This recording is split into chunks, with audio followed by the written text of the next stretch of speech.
오늘 부활주일인데요. 부활이라는 우리가 너무나도 익숙한 말이지만 잘 알 수 없는 신비로운 그런 사건을 또 체험하고 있는 그런 주일입니다. 근데 어떤 사건이라는 것이 벌어지게 되면 그것의 진실을 밝혀내는 것은 그렇게 쉬운 일은 아닙니다. 그럴 때 이 사건의 진실을 밝혀내기 위해서 우리에게 필요한 것이 있는데요. 바로 증거하고 증인입니다. 이렇게 증거라는 것, 사건에 어떤 직접적인 관련 있는 물품을 이야기하는 것이죠. 그래서 이 증거가 있으면은 이 사실을 확인하는 게 굉장히 쉽습니다. 요즘에는 여기저기 CCTV가 있어가지고 그걸 가지고 증거로 많이 삼습니다. 또 교통사고 현장에서는 블랙박스를 통해서 증거를 많이 삼죠. 그런데 그렇지 않은 경우에, 그럴 때에는 증인이 굉장히 사건의 진실을 밝히는 데 중요한 역할을 합니다. 그 사건을 듣고 본 사람을 바로 증인이라고 하는 것이죠. 그래서 길 가다 보면 가끔 교통사고 이렇게 목격자를 찾습니다 뭐 이런 것도 붙어 있잖아요. 그런 사건의 진실을 밝혀내기 위한 그런 것이죠. 십계명 중에도 보면 이 증거가 얼마나 중요하냐, 증인이 얼마나 중요하냐 하기 때문에 내 이웃에 대하여 거짓 증거하지 말라, 이런 말씀도 있잖아요. 우리가 십계명의 9계명으로 알고 있습니다. 단순히 그냥 거짓말 하지 말라 이런 얘기가 아니고요. 거짓 증거라는 것은 법정에 나가서 거짓 증거를 함으로 해서 다른 사람에게 해를 끼치는 것, 그리고 악을 행하는 것, 이것을 바로 이제 거짓 증거에 들어가는데, 이런 거짓 증거는 다른 사람 반드시 해치게 되어 있는 것이죠. 반대로 올바른 증언이 있다면 법이 바로 서게 되고 또 정의가 바로 서게 되는 것입니다. 많은 사건들의 어떤 진실을 밝히고 또 증거와 증인들을 볼 때 인류 역사상에서 가장 큰 사건의 진실을 밝히기 위해서 우리는 성경을 읽고 또 읽는데, 그 사건이 무엇이냐면 바로 예수님의 부활 사건입니다. 성경 기록으로만 봐도 죽었다가 살아난 사람들에 대한 이야기가 많이 있습니다. 그런데 그들의 기록과 예수님에 대한 기록은 어떤 차이가 있을까요? 죽었다가 살아난 사람, 예수님께서도 죽었던 나사로를 살리시기도 했죠. 그런데 그 나사로와 예수님의 부활과는 어떤 차이가 있을까요? 다른 사람들의 부활은 잠시 죽음을 연기하는 그런 부활이었고, 예수님의 부활은 영원히 죽지 않는 그러한 부활을 하셨기 때문에 그 차이가 있습니다. 예수님의 부활은 사망의 권세를 완전히 이기신, 온전한 사망 권세를 이기신 부활이기 때문에 나사로의 부활과는 완전히 다른 사건이라는 것입니다. 그 부활하신 예수님을 우리가 믿기 때문에 우리가 구원을 받고, 그 부활하신 예수님을 우리가 소망으로 삼고 살아가는 것입니다. 사도 바울은 만약에 부활이 없었다면 우리의 믿음이 다 헛것이다, 이렇게까지 말하고 있습니다. 그만큼 이 예수님의 부활은 인류의 역사상 가장 중요한 그러한 사건이라고 볼 수 있습니다. 이 예수님의 부활에 대해서는 증거도 있고 증인도 있습니다. 당시에 부활하신 예수님께서는 혼자 계신 게 아니고 수많은 사람들을 만나셨고, 또 그들과 함께 식사도 하셨고 대화도 하셨고 많은 일들을 하셨습니다. 그렇기 때문에 예수님께서 다니신 길, 예수님께서 만지신 물건들, 그런 것들이 다 증거가 되고 예수님께서 다시 살아나셨다는 증거가 되는 것입니다. 만약에 그때 지금과 같은 신문 방송 같은 것이 있었다면 아마도 이런 기사들이 나왔을 겁니다. 특종, 예수 부활하다. 직접 만난 A씨 전격 인터뷰. 또 시민 제보로 핸드폰에 찍힌 예수, 하나님 나라에 대해서 전하고 있다. 아니면 또 예수가 부활한 무덤에 시민들의 발길이 잇따르고 있다. 뭐 이런 그런 기사들이 아마 실리지 않았을까요? 아마 구체적으로 어떤 방송이나 이런 게 있었다면 이런 내용이 있었을 것도 같습니다. 지난주 많은 논란 속에서 십자가형으로 사망한 나사렛 예수가 부활했다는 증언이 끊이지 않고 있습니다. 그는 안식일 전날 십자가에서 병사들의 사망 확인 후 아리마대 사람 요셉의 무덤에 장사된 바 있습니다. 대제사장 측은 이 무덤 앞에 경비병을 파견하여서 지켰던 것으로 알려졌는데요, 그 무덤에서 예수가 사라졌다는 소식입니다. 현장으로 기자 연결하겠습니다. 이렇게 하면 이런 기사, 방송 나오지 않았겠습니까? 사람들의 입을 통해서 수많은 증거들이 퍼져나갔을 것입니다. 수많은 증언들이 퍼져나갔을 것입니다. 누구도 그 부활에 대해서 부정할 수 없었을 것입니다. 그렇지만 이거에 반대하는 사람들이 분명히 있었죠. 그 증거를 덮으려고 하고 그 증언들을 무력화시키려고 하는 세력이 분명히 있었습니다. 바로 권력을 가진 사람들, 예수님을 십자가에 못 박았던 자들은 예수님의 부활을 거짓말이다 이렇게 소문을 내라고 시키기도 했습니다. 만약에 그것도 기사로 나온다면 이렇게 나왔겠죠. 정보 관계자 예수 부활에 그럴 리 없다라고 전해. 대제사장들이 돈을 주고 무덤을 지키는 그 군인들에게 예수가 부활하지 않았다라고 거짓 증언을 시켰다라는 게 성경에 기록되어 있습니다. 시체를 도둑 맞았다고 그렇게 소문을 내라 이렇게 말하고 있는 것이죠. 그렇지만 아무리 그렇게 덮으려고 해도 예수님께서 지나다니시는 곳마다 예수님을 본 사람들이 있었고, 예수님과 함께 대화한 사람들이 있었고, 예수님께서 만지셨던 그릇들이 있고 앉으셨던 자리들이 있고 엄청난 증거들이 있었습니다. 게다가 수많은 증인들도 있었습니다. 고린도후서 15장에 보면 부활하신 예수님께서 일시에 500여 명의 형제 앞에 나타나셨다 이렇게 말씀하고 있는 것입니다. 그러면 그 500명이 똑같이 환상을 보거나 잘못 보거나 어떤 실수를 할 수는 없는 것입니다. 그렇기 때문에 예수님께서 보이신 것은 너무도 명확한 사실로 드러나는 것입니다. 그런데 이 사건, 이 부활의 사건은 벌써 이제 2000년 정도 지나갔죠. 그래서 예수님께서 남기셨던 그 수많은 증거들도 우리는 이제는 만날 수가 없습니다. 너무나 많은 시간이 지나갔기 때문에 그렇습니다. 대신에 우리에게는 남아있는 것이 있습니다. 바로 증언이 남아있습니다. 증인들이 예수님에 대해서 증언한 이 내용들은 고스란히 우리에게 남겨져 있습니다. 바로 성경으로 우리에게 전달이 되었습니다. 사도행전은 바로 이러한 증인들의 기록이라고 볼 수가 있습니다. 예수님의 증인이 된 사도들과 또 수많은 제자들, 또 그리스도인이라 불리게 된 그 사람들의 기록이 바로 이 성경의 말씀입니다. 하나님께서 그들을 통해서 그 증언들을 고스란히 보존해서 우리에게 오늘날도 이 증언을 보고 믿으라. 당시의 사람들은 예수님을 직접 본 사람도 있고 또 얘기를 들은 사람도 있기 때문에 믿을 수밖에 없는 당연한 사실이었지만, 오늘날 혹시 의심하는 사람이 있거든 이 성경의 말씀을 읽고 이들이 이렇게까지 증언한 내용들을 듣고 믿으라 라는 말씀입니다. 이 부활은 우리의 믿음의 근간이 되는 것입니다. 예수님께서 친히 40일 동안 부활하신 채로 바로 승천하지 아니하시고 40일 동안 이 땅에 계셨던 것은 바로 그 부활의 증거를 보이시기 위해서 이 땅에 계셨던 것입니다. 예수님께서는 이 40일 기간 동안 부활의 증거를 친히 보이신 이후에 또 하나님 나라의 일을 말씀하시고, 그리고 나서 제자들에게 말씀하시기를 성령 세례를 기다리라 라고 분부를 하셨습니다. 사도행전 1장 8절의 말씀 제가 읽겠습니다. 오직 성령이 너희에게 임하시면 너희가 권능을 받고 예루살렘과 온 유대와 사마리아와 땅끝까지 이르러 내 증인이 되리라 하시니라. 아멘. 성령이 너희에게 임하시면 끝에 내 증인이 되리라. 성령 받은 사람들이 예수님의 증인이 된다 이렇게 말씀하고 있습니다. 이 말씀에 따라서 제자들은 모여서 기도하고 또 기다렸습니다. 그 결과 1장 14절 말씀 마지막 보면 오로지 기도에 힘쓰더라 이렇게 되어 있습니다. 오로지 기도에 힘썼더니 성령님께서 오셔서 그들이 제자의 역할을 할 수 있도록 능력을 주셨던 것입니다. 내 능력으로, 내 힘으로, 내 뜻으로 이 증인의 역할을 감당할 수가 없습니다. 너무도 어려운 일입니다.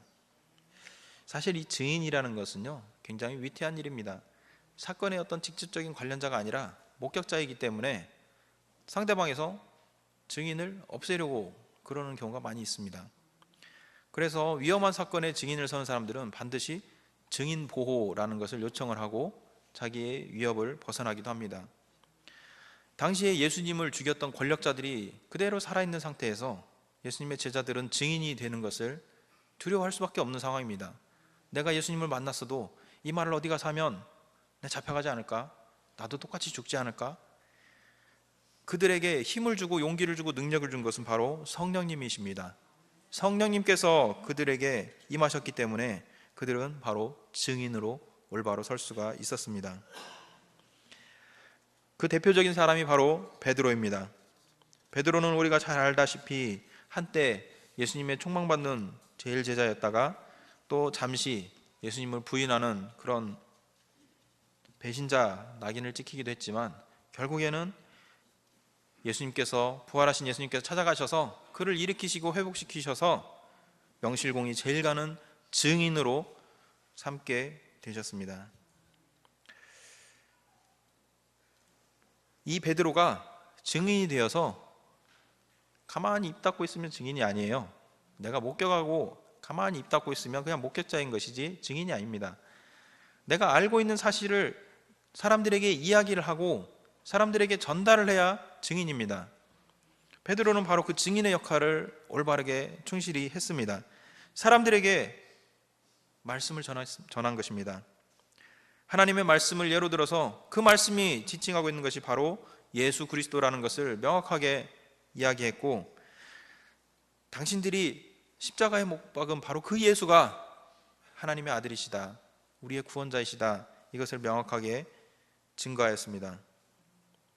36절 말씀, 바로 우리가 읽은 본문의 바로 앞에 말씀 보면, 그런즉 이스라엘 온 집은 확실히 알지니 너희가 십자가에 못 박은 이 예수를 하나님이 주와 그리스도가 되게 하셨느니라 하니라. 베드로의 이 증언, 이것을 듣고 사람들은 당황하게 되었습니다. 저렇게까지 확실한 증거가 있고 증인이 있다면 우리가 잘못한 것 아닌가?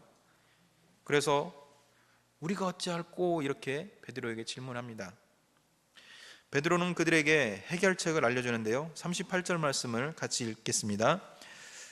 베드로가 이르되 너희가 회개하여 각각 예수 그리스도의 이름으로 세례를 받고 죄 사함을 받으라. 그리하면 성령의 선물을 받으리니. 아멘.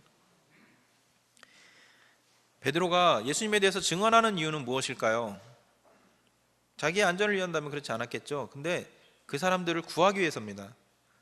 그들에게도 구원을 전하기 위해서입니다. 그들이 구원받도록 하기 위해서입니다. 예수님께서 그것을 원하셨기 때문입니다. 예수님을 믿고 구원받도록 하기 위해서 사람들 앞에서 증언을 한 것입니다.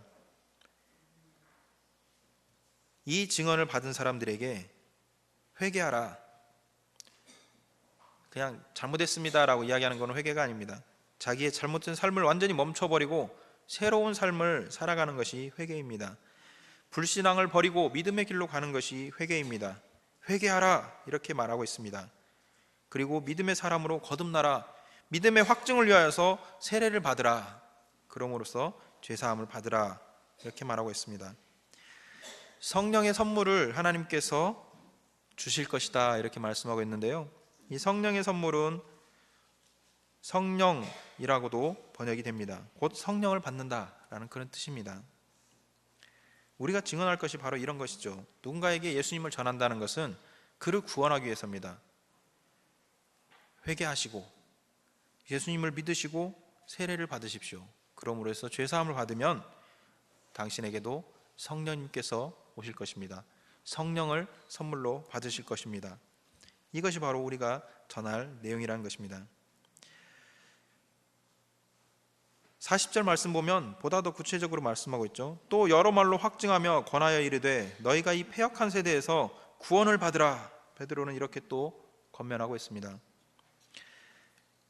베드로가 그 설교하는 내용들을 보면은요, 그 성경의 말씀들을 인용을 참 잘 하고 있습니다. 베드로가 원래 확실히 이렇게 뛰어난 사람은 아니었죠. 직업이 원래 어부였잖아요. 공부를 많이 한 사람이 아닌데도 성령님께서 그에게 능력을 주셔서 성경을 밝히 보고 또 그것들을 기억할 수 있는 능력을 주셔서 많은 사람들 앞에서 이 성경 말씀을 가지고 증거를 할 수가 있었던 것입니다. 이 베드로의 증언은 정말로 힘이 있었습니다. 베드로의 힘이 아닌 성령님께서 역사하셨기 때문입니다. 베드로의 말을 들은 이 사람들은 그 말을 받아들였습니다. 41절 말씀 같이 읽겠습니다. 그 말을 받은 사람들은 세례를 받음에 이날의 신도의 수가 3,000이나 더하더라. 이 베드로의 증언을 사람들은 받아들였다, 그 말을 받았다 이렇게 되어 있습니다. 이 받았다라는 말의 원어의 뜻은, 원어의 단어는 아포데코마이라는 단어인데요, 이거는 전적으로 수용하다 이런 뜻이 있습니다. 또 인증한다, 내가 네 말을 믿겠다, 인증하겠다 이런 뜻도 있습니다. 요즘 스마트폰이 다 보급되다 보니까 사람들은 어디 가서든지 인증샷이란 걸 찍어요. 내가 어디 갔다 왔다, 그럼 인증샷 보여줘봐. 안 보여주면 안 믿어. 내가 어디 가서 맛있는 거 먹었다, 정말 맛있었어, 멋있고 막 그렇게 인증샷 보여줘봐. 안 보여주면 안 믿어. 요즘 그런 세대죠. 그래서 항상 어디 가든지 먹기 전에 사진부터 찍고, 어디 가서 멋있는 데 가면은 거기 가는데 고생을 했든지 말든지 굉장히 웃으면서 이렇게 사진 딱 찍고, 사진만 잘 나오면 돼요. 그러면 행복한 거예요. 그게 인증샷이라는 거죠. 증거가 된다는 것입니다. 바로 사람들이 베드로의 말을 증거로 받아들인 거예요. 증언으로 받아들인 겁니다. 이렇게 받아들여서 베드로의 말대로 회개하고 세례를 받고, 그리고 죄사함을 받고 신도가 되었습니다. 베드로의 증언은 많은 사람들에게 힘있는 증언이었습니다. 수많은 사람들을 그리스도인으로 이끄는, 예수님 앞으로 불러들이는 그러한 증언이었습니다. 근데 놀라운 것은 무엇이냐면, 이 사람들이 단지 회개하고 알겠다, 믿겠다 이렇게 끝난 것이 아니라 이들의 삶이 변했다는 것입니다. 증인을 통해서 그들의 삶이 변했다는 거예요. 42절 말씀인데요, 그들이 사도의 가르침을 받아 서로 교제하고 떡을 떼며 오로지 기도하기를 힘쓰니라. 이게 바로 초대교회의 모습이 바로 여기서 출발하는 것입니다. 오늘날 교회의 모습과도 일치하는데요, 끝에 보면 오로지 기도하기를 힘쓰니라. 예수님의 제자들이 모여서 오로지 기도에 힘썼다. 또 이들도 모여서 오로지 기도하기를 힘썼다.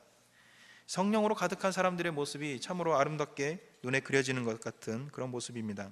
이게 바로 그리스도의 증인들의 삶의 모습입니다. 사건을 단순히 목격한 사람은 목격자라고 합니다. 이 목격자가 그 사건에 대해서 바르게 이야기했을 때 그 사람을 증인이라고 합니다. 예수님의 부활하심을 많은 사람들이 목격했지만 그들이 다 증인이 된 것은 아닙니다. 아마도 어떤 사람들은 그냥 목격자로 그치고 불이익을 당할까봐, 잡혀갈까봐 그렇게 침묵한 사람들도 분명히 있었을 것입니다. 환난과 핍박에 대한 두려움 때문에 입을 닫은 사람들이 분명히 있었을 것입니다. 이 틀림없는 증언에 반박하지 못하는 그런 사람들은 어떤 계책을 세우냐면, 증언을 반박할 수 없을 때는 그 증언을 하는 증인들을 공격합니다. 그래서 저 베드로는 데려다가 우리가 협박을 하자, 증언을 못하도록 막자, 이런 일들을 계속해서 하는 모습을 보게 됩니다. 우리가 증인으로 나서게 되면 어려움을 겪을 때도 있습니다. 하나님의 말씀을 들고 누군가에게 그를 구원하기 위해서 말씀을 전했는데 오히려 그가 나를 안 좋게 받아들이고 공격할 때도 마주할 수가 있습니다. 이럴 때 우리는 우리의 힘으로 증인의 자리에 서는 것이 아니라 우리가 성령님의 도우심으로 그 자리에 서는 것을 분명히 기억해야 됩니다. 요한복음에서는 성령님을 보혜사라고 말씀하고 있습니다. 보혜사는 도와주시는 분, 보호해 주시는 분, 또 대변해서 말씀해 주시는 분, 이런 뜻이 있습니다. 오늘날 직업으로 따지면 변호사와 같은 그런 말이라고 할 수 있죠. 나를 보호해주고 나를 대신해서 대변해 주시는 분이 바로 성령님이십니다. 베드로 또한 이 성령님께서 함께 하셨기 때문에 수많은 사람들을 회개하게 하는 그러한 설교, 그러한 증언을 할 수가 있었습니다. 우리가 목격자가 아니라 증인이 되어야 됩니다. 어떻게 하면 증인이 될까요? 내가 예수 그리스도를 증거하면 증인이 되는데, 내가 어딘가에 가서 누군가에게 계속해서 말을 하는 그런 것도 증언이 되겠지만, 내 삶의 모습으로 사람들에게 보여주는 것도 증언이 됩니다. 누군가가 나를 보고 저 사람 사는 거 보니까 예수님이 분명히 계신가 보다, 나의 변화된 모습을 보고 저 사람이 저렇게까지 변한 걸 보니까 예수님이 정말로 있나 보다, 저 사람 교회 다니더니 사람이 저렇게 좋아졌네, 저렇게 변했네, 우리의 삶 자체도 하나의 증언이 되고 증거가 될 수가 있습니다. 이러한 일들은 우리가 기도에 힘쓸 때, 성령님께서 도와주셨을 때, 그때에 가능한 일입니다. 오로지 기도에 힘쓰는 그 증인들의 모습을 본받아서 담대하게 성령님의 힘을 받아 도움을 받아 목격자가 아닌 증언으로 살아가는 아름다운 삶을 사시기를 주님의 이름으로 축원합니다.